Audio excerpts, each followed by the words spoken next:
Assalamualaikum warahmatullahi wabarakatuh. Apa khabar semua murid-murid Ustazah? Semoga sihat insya-Allah. Tajuk akidah pada hari ini ialah sifat baqa'. Murid-murid, adakah kamu tahu apakah maksud baqa'? Maksud sifat baqa' ialah ertinya kekal. Allah Subhanahu wa Ta'ala wajib bersifat baqa' dan tiada kesudahan baginya.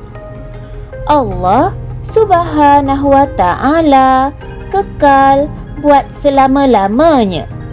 Tidak ada batasan waktu dan masa. Kita wajib percaya bahawa Allah Subhanahu wa Ta'ala kekal buat selama-lamanya dan tidak akan binasa. Murid-murid sekalian, maksudnya di sini juga Allah kekal tidak akan mati buat selama-lamanya.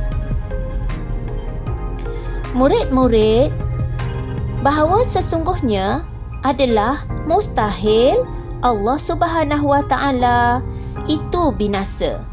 Semua makhluk akan binasa. Hanya Allah Subhanahu wa Ta'ala yang kekal abadi selama-lamanya. Terdapat dalil naqli sifat baqa'. Firman Allah Subhanahu wa Ta'ala, kullu man 'alaiha fan wa yabqa wajhu rabbika dzul jalali wal ikram. Surah Ar-Rahman ayat 26 hingga 27.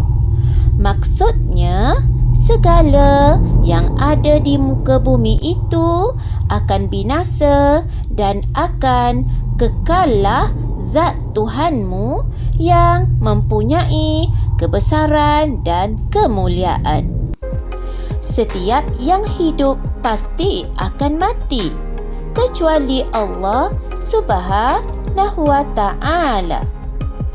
Allah Subhanahu wa Ta'ala kekal tanpa sempadan waktu dan tempat. Dalil aqli. Bukti dengan akal menunjukkan Allah Subhanahu wa Ta'ala kekal ialah jika ia tidak kekal, tentulah ia akan binasa. Kalau ia binasa, tentulah ada yang membinasakannya. Ini tentunya tidak mungkin dan tidak diterima akal. Baiklah murid-murid, hukum mempercayai sifat baqa' ialah wajib. Tidak percaya kepada sifat baqa' adalah berdosa besar. Oleh itu, Ustazah dan kamu semua wajib mempercayai sifat baqa'. Sifat baqa' tidak ada pada manusia, haiwan dan tumbuh-tumbuhan. Ia hanya dimiliki oleh pencipta kita, iaitu Allah Subhanahu wa Ta'ala. Ingat tu murid-murid. Baiklah murid-murid, sekarang kita perhatikan sifat-sifat baqa'. Sifat wajib bagi Allah Subhanahu wa Ta'ala. Baqa' ertinya kekal. Lawannya fana'u, ertinya binasa. Allah Subhanahu wa Ta'ala tidak pernah berubah-ubah.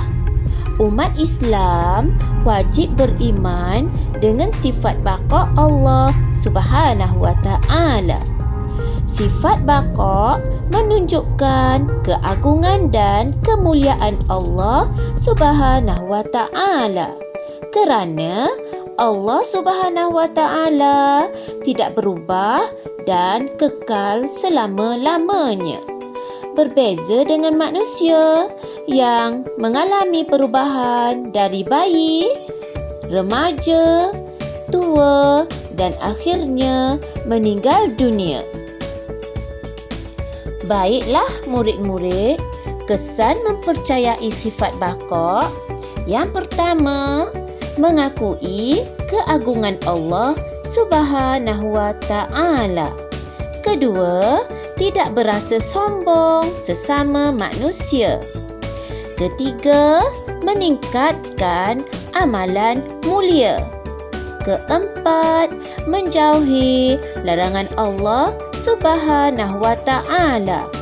Kelima, sentiasa ingat bahawa manusia akan meninggal dunia suatu hari nanti. Allah berfirman, Bismillahirrahmanirrahim, وَلَا تَدَعُوا مَعَ اللَّهِ إِلَهًا آخَرَ لَا إِلَهَ إِلَّا هُوَ كُلُّ شَيْءٍ هَالِكٌ إِلَّا وَجْهَهُ لَهُ الْحُكْمُ وَإِلَيْهِ تُرْجَعُونَ. Surah Al-Qasas ayat 88. Maksudnya, dan janganlah engkau menyembah yang lain bersama-sama Allah. Tiada Tuhan melainkan Dia. Tiap-tiap sesuatu akan binasa melainkan zat Tuhan. Baginya lah kuasa memutuskan segala hukum. Dan kepadanya lah engkau semua dikembalikan untuk dihitung amal masing-masing dan menerima balasan. Bagaimana murid-murid? Kamu faham sifat baqa'? Dengan cara membaca dan penghayatan yang berterusan, insya-Allah kamu akan lebih memahami lagi dan menghayatinya. Sehingga bertemu lagi pada tajuk yang akan datang. Ustazah doakan kamu semua sihat, insya-Allah. Bye-bye semua. Assalamualaikum.